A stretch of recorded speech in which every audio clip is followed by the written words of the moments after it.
I don't even know where to begin. I am a 26-year-old female and I am still trying to wrap my head around what my now ex, a 33-year-old male, just put me through. I met Brian 7 months ago and it was my first real date. To give a little background, I had previously been in an abusive 8-year relationship with Steve that never started with a date, nor had we ever gone on a proper date. By the time I met Brian, it was about a year and a half after I left Steve. So when I say it was my first date, it really was. Brian and I had an amazing first date. I felt whisked away and enamored by him. We had dinner and drinks and just had a great time. All in all, it was amazing. We then spent every day off we both had going on dates for the next few months. We took a little vacation together to Portland to celebrate his birthday. That's when the red flags started to pop up.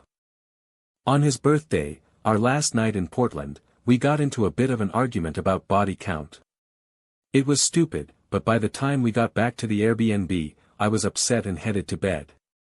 Long story short, we both ended up in tears and he admitted the real reason his last long-term relationship ended. He cheated. Now, I know for some that's a major red flag, but to me, I looked at it as a mistake someone made and learned from. He spent the next week barely speaking to me, only for me to find out it was because he had an issue with my body count. We ended up working past that, and by Valentine's Day, he finally asked me to be his girlfriend. Of course, I was delighted. Oh, but little did I know what I was in for. The next day, I decided I was gonna surprise him after work by cleaning up his entire room. In my travels, I stumbled on a bottle of pills. I looked up what they were for, and I was not ready for what I found. Turns out, the man I had been sleeping with for the last 3 months has HSV too.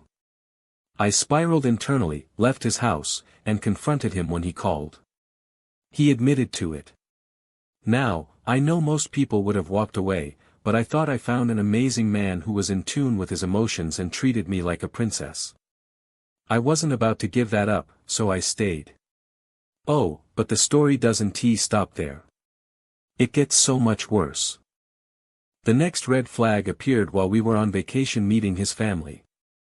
On the second to last day, we were waiting for our Uber and he was on Snapchat looking at who viewed his story. It was all women. Mind you, I was never posted on his story as far as they were concerned, he was single. I simply asked him who the women were. Who are those women on your Snapchat? Oh, some are my sister's friends, and some are people I used to talk to before we got together. Well, if we are together, I don't see a need for you to have women you were trying to pursue before me on your Snap. He agreed to delete them, and I left it at that. But once we were back from vacation, everything felt off. His consistency through text changed and he was ignoring me all day. Every time he would ignore me, he would be Snapchatting someone. 2 weeks ago, my car broke down. At one point, I was stuck in the middle of a dangerous intersection and couldn't move. I was texting my boyfriend about it with no response. When he finally got out of work, I got nothing. No phone call. I waited 15 minutes and called him myself. The level of nonchalant, no care in the world response he gave me was mind-boggling. He just coldly asked what time he'd see me the next day. That Sunday, we went to the movies and the nagging feeling in my stomach wouldn't leave. He could tell I was off and asked what was wrong. I asked him if he had deleted the women off Snap. He said no, but that he would. I pushed back and asked him to just do it now. Finally, he reluctantly pulled up his Snap. Long story short, he was sexting a bunch of women. Fast forward 2 weeks. We were at his house, he was taking a nap, and I had a pit in my stomach. I decided to go through his phone, figuring the worst I could find was him talking to women again. Oh no. I was not prepared for what I found.